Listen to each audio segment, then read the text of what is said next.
Hey everyone, welcome back to Kari Plants. Me again, Mark. Today we're back at the greenhouse, and for this video, we're going to be looking at some of the succulents, uncommon succulents that I would highly recommend for beginners. Now, you all know I've always been trying out experimenting with different types of plants.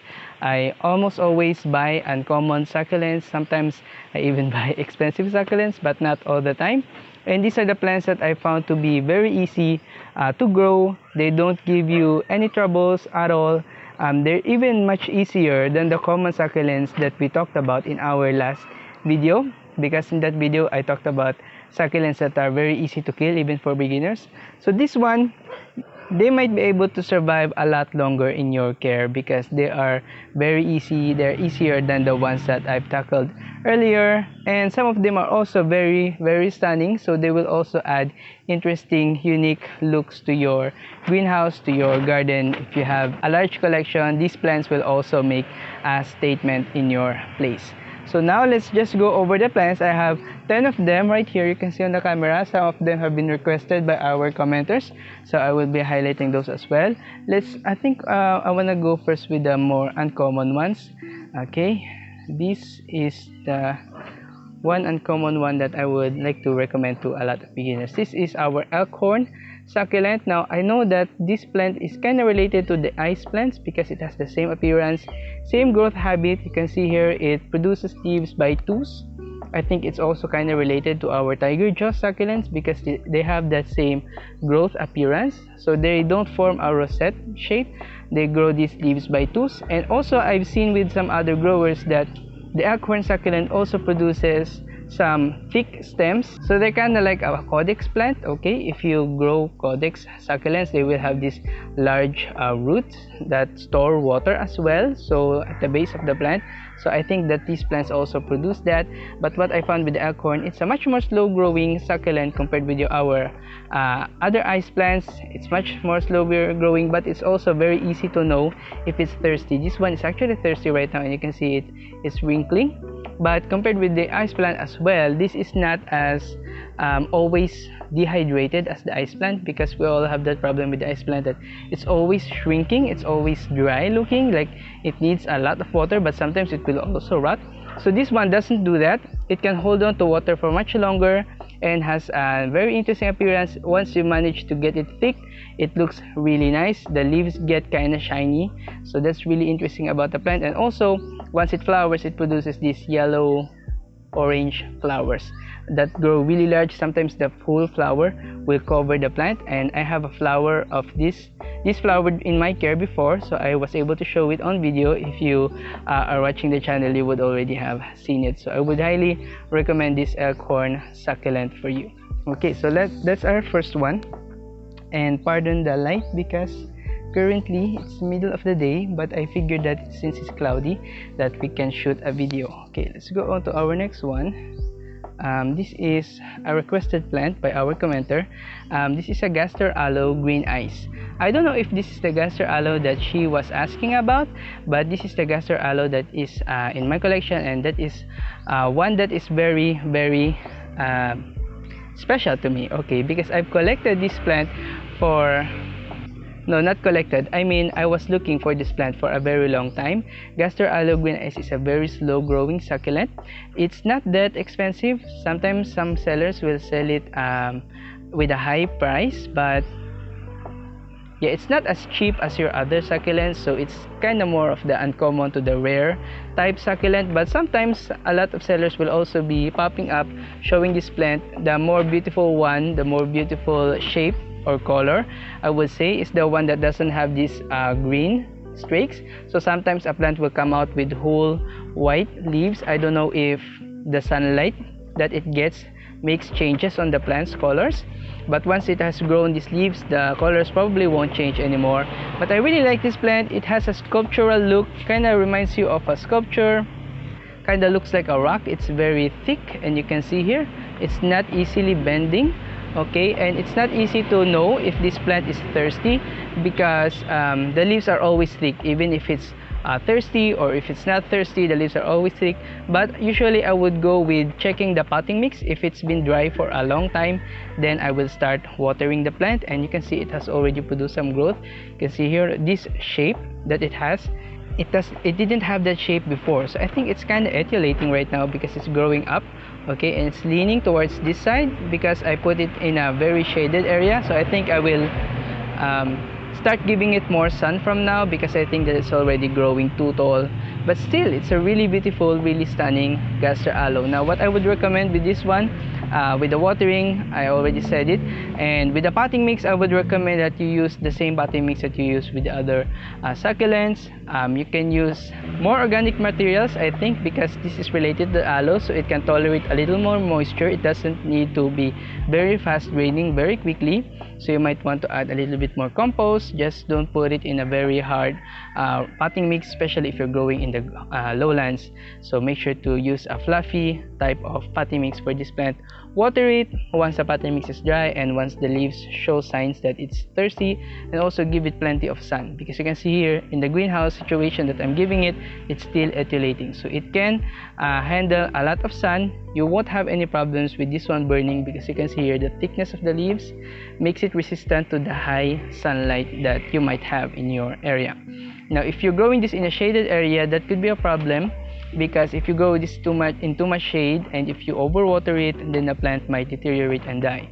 So I would recommend that if you're keeping it in a much more shadier area, just don't water it as often, but still just give it some light so that it can still thrive and it can still grow. Okay, you can see that these are all new growths, new growth right here, new growth right here, and this one, I think this leaf has much developed since it was in my care. Okay, so we have that plant. Now let's go on to the next. Those I think are the more uncommon ones. I think we'll go with this one because this is the one that I have recently featured. So let's just go over it quickly. This is our you can see it's a very large plant already. Graptopetalum Purple Delight. Okay, Graptopetalum Purple Delight, very different with our Mrs. Richards. Someone corrected me on that. This is our Mrs. Richards. Okay, very different. This one I'm still making it develop a little more, but also I believe this can grow wide. But this Purple Delight is also very very wide right now. Okay, this Purple Delight that I'm holding, I've had this for about 2 years. Okay, so it's really a very long time succulent of mine. When I bought it, when I had it, it was actually a freebie succulent. So when I had it, it wasn't that popular back then, but as it grew in my care and as I noticed over the past following months that this easily became a very cheap, very affordable succulent. It's very easy to propagate via leaves. You can see here all the large leaves that it has. Okay, I can just imagine just plucking one of these leaves and producing a whole other plant just from that leaf. Okay, because the leaves are very big on this plant. It is really beautiful. Okay, we have that purple appearance on it. It's not as shiny as the other day that I had it when it was raining. This came from a rain or shine location, by the way. So if it's raining, the leaves get really shiny because they get so filled with water, so they get really shiny. Really really beautiful Purple Delight succulent that I would highly recommend. Very easy to grow. You don't have to bother a lot with the watering of this plant. You can check if the leaves are not shiny and they're kind of like flopping. Okay, then that means that the plant is already thirsty. Okay, you can see here sometimes it will do that, but you don't have to wait for the leaves to really shrink because it's a thick leaf succulent, so you don't have to wait for the leaves to shrink a lot. Just with some signs of drooping, wrinkling, or not really wrinkling, or not shiny anymore, really dull, then that's the time you can water it, especially if the potting mix is there already, and give it plenty of light because this one is a really fast grower. If you manage to grow small size Purple Delight, and if you manage to establish it in a small pot, grow it in a much more bigger pot, transfer it to a bigger pot once you know that the roots are already established there. Transfer it continuously, gradually, until you get to a big pot like this one, so that you can see the full extent of growth on this plant. So that is our Graptopetalum Purple Delight. Now I would also recommend the other Graptoverias that we have here. Okay, that's heavy. Okay, this is our Graptoveria Bainesi. Okay, this one has been with me for quite some time. Okay, I got this last year from the recommendation of Ma'am Dorothy Mercado on the Succulent Club Philippines, or she has her own channel. Dorothy Mercado Vlogs, okay, is the name of her channel, I believe. So she had this Bainesi. It was a Korean one, I believe, and it was really beautiful. So I managed to get one as well, and I really like this plant. It's a very easy succulent to grow. It's not as demanding as your Harry Watson. It doesn't drop a lot of leaves very quickly, and yeah, once you manage to establish it, it just continuously grows. So this one doesn't have this wide size. When I first got it, it was still much more compact.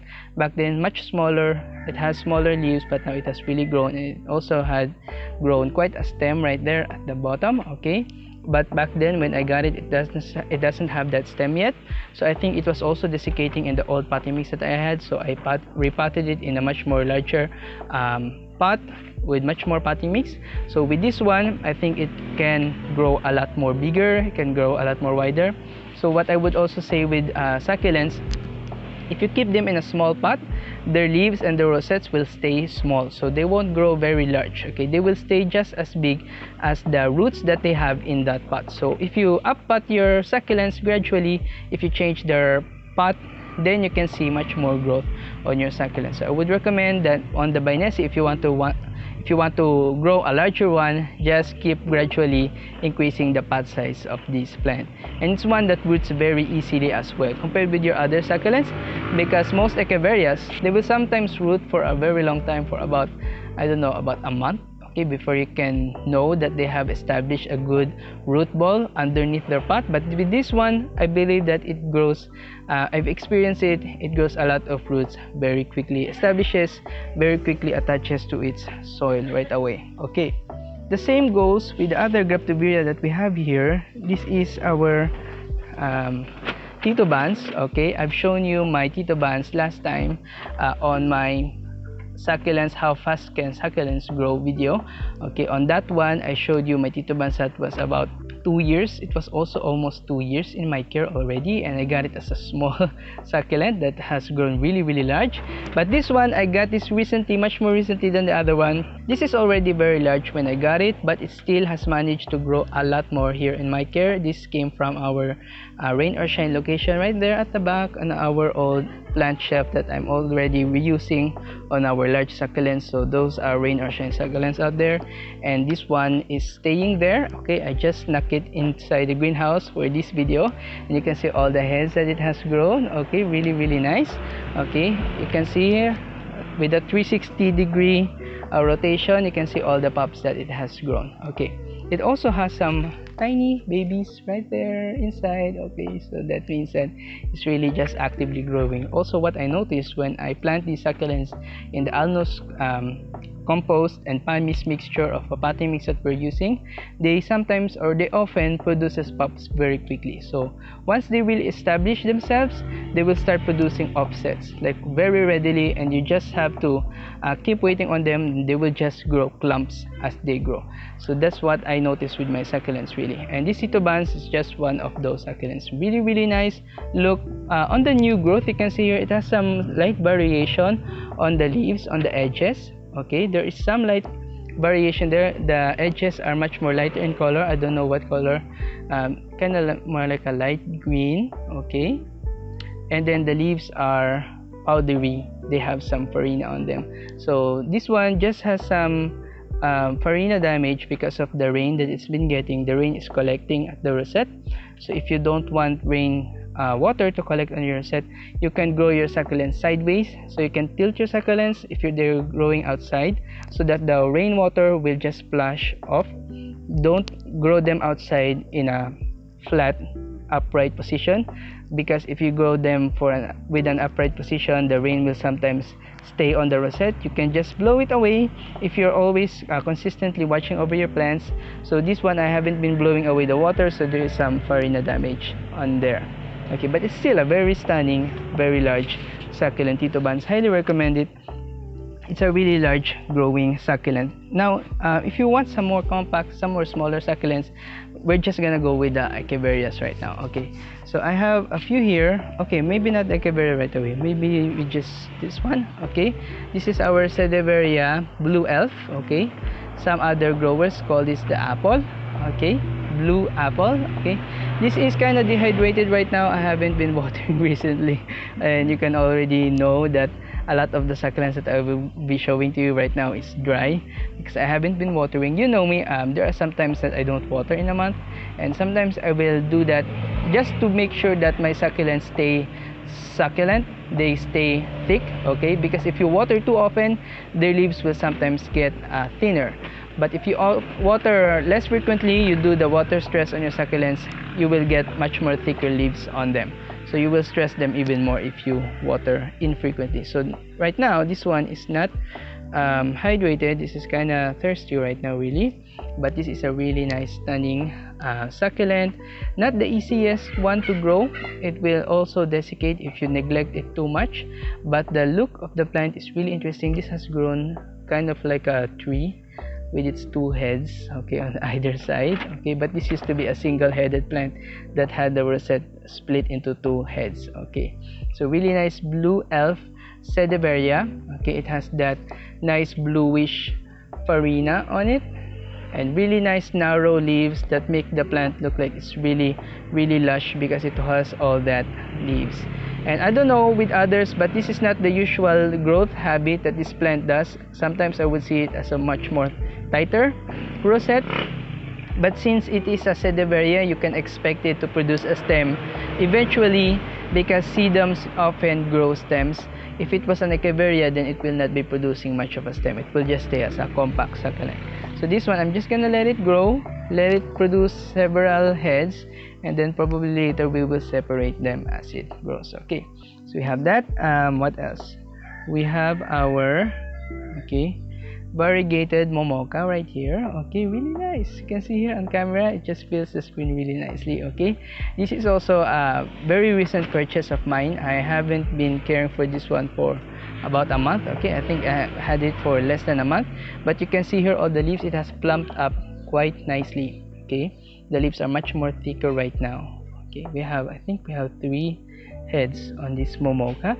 Okay, this is the variegated form of the Peach Pride, another Echeveria, probably hybridized from the Gibiflora Echeveria because it's a large growing succulent. Now with the Gibifloras, they're much more resilient. They are much larger growing Echeverias, but you can also keep the hybrids on the more smaller side if you don't pot it up in a larger containers. Just keep them in a small pot and you will still retain their small compact shape. If you grow them in a large pot like with what I have outside, they have a tendency to grow really large. So if you want to keep them compact, just keep them in a much more smaller container. And this one, the Momocha and the Peach Pride as well, are very easy Echeverias. I don't have much issues with them. They root very quickly, very easily, and they will also get thirsty. If they are thirsty, you will already know it because the leaves get flappy, so they easily tell you when they are thirsty. You don't have to have a lot of confusion there. If they are droopy, if they are soft like this one here, then you already know that they are dry. So you can really manage your care with this plant very easily. Okay, there is just some bite here, probably when it was still in the other cellar. Okay, but right now I think that it's already starting to grow as well in my care. So I'm gonna be transferring this into a larger container later on. I like to keep growing my succulents in larger containers because I want them to produce pups, because I don't want to directly behead them to get more plants out of them. I just want them to grow to their full extent and let them produce offsets, and those offsets probably I will propagate later on. Okay, so that's what I do with my succulents here. And also it's nice to look at in videos growing large succulents. So I want to grow them large so that you have something nice to look at. You would know what your succulents will look like if you keep them growing. Okay, so now let's go to our next one, and this is the Snow Bunny. Okay, this one hasn't fully developed yet, and this is not the form that it's usually being sold as, because currently right here in my area it's not the summer yet, so the rosettes are much more open. I recently repotted this one. This used to grow in a much more smaller container, like with this one, same plant here. Okay, the Echeveria Snow Bunny is a really nice, interesting Echeveria. It's much more easier compared with your other smaller leaf Echeverias, with your more small compact size Echeverias, because I have a lot of those small size like the Zaragoza, the Mexensis. They're very easy to overwater. They're not that fast of a rooter, and they just give me troubles most of the time. But with this one, the two snow bunnies that I had in my care are very behaved, very nice succulents that don't give me a lot of troubles. Really, they just keep on growing. You can see all the nice farina on this one. Okay, really interesting, really beautiful succulent right there. There is just some, I don't know, some dots on it, probably because it was already in a bad potting mix, because sometimes the potting mix I had here, they become root bound, and once they become root bound, they show this ugly signs of overwatering, so I just repotted it. But if you have it growing consistently, you will have a much more nicer look on the rosettes. Okay, like with this one, small size one, still kind of wet, kind of moist right now. Okay, you can see here it's a much more nicer look on the snow bunny. They grow in a tight rosette if you manage to give them a lot of sunlight, and once they have the tight rosette, they're really cute, really adorable Echeveria with really thick farina, and it's also not that expensive compared with your other Lawi hybrids. Okay, we have that. What else do we have here? Okay, so I think we're down to our last one on this video. Okay, and that is the Echeveria Simulans Ascension. This is a really compact succulent, you can see, and this is not the easiest one that I will be highlighting here in our video. Not the easiest Echeveria to grow in Simulans Ascension, but it's really beautiful. You can see the edges of the leaves here, they look like they are glowing. They are really pretty, and you can see the rosette on that, really unique shape of a rosette. Okay, this used to be a twin-headed Echeveria, so I had two heads in one plant, and I separated them, and this is the other one. So I intend to probably sell the other one of these days. I don't know, probably in my next posting of my succulents for sale, I will be posting the other one. I only intend to keep one. Okay, most of the time I will buy twin-headed succulents so that I can grow them, I can propagate the other head later, and then I can keep the other one for myself. So you can do that if you're planning to sell succulents as well. So this is the other head, and it's a really interesting succulent. I think the Simulans Ascension is one of those succulents that you will find in the wild. So this is not a hybridized succulent. This is actually a true Echeveria species that you can find in the wild. So that is what's unique about this one compared with our other elegance hybrids, because there are a lot of elegance hybrids right now. The raspberry, a lot of other Alba Beauty, Echeveria elegans hybrids, those are already hybridized for ornamental use so that they can stay beautiful in the care of humans, but they're not found in the wild. But this one, I believe, is an Echeveria that you will find in the wild. So that's really interesting to have an Echeveria like that in your collection. Okay, so I just noticed that we still have one succulent to show that I missed, but it's just right here. But before we go to our final succulent to show, I just want to give some highlights or some shout outs to our commenters here on the channel. Their support really helps the channel continuously grow, and if you want to get shout outs on the next videos, just comment down below. Okay, the commenters that we have here is Ma'am Jillian Field. She's a really nice, thoughtful commenter here on the channel. She just keeps on inspiring us. She always says positive things with our videos. Ma'am Lynn Guinness. Okay, Lynn Guinness.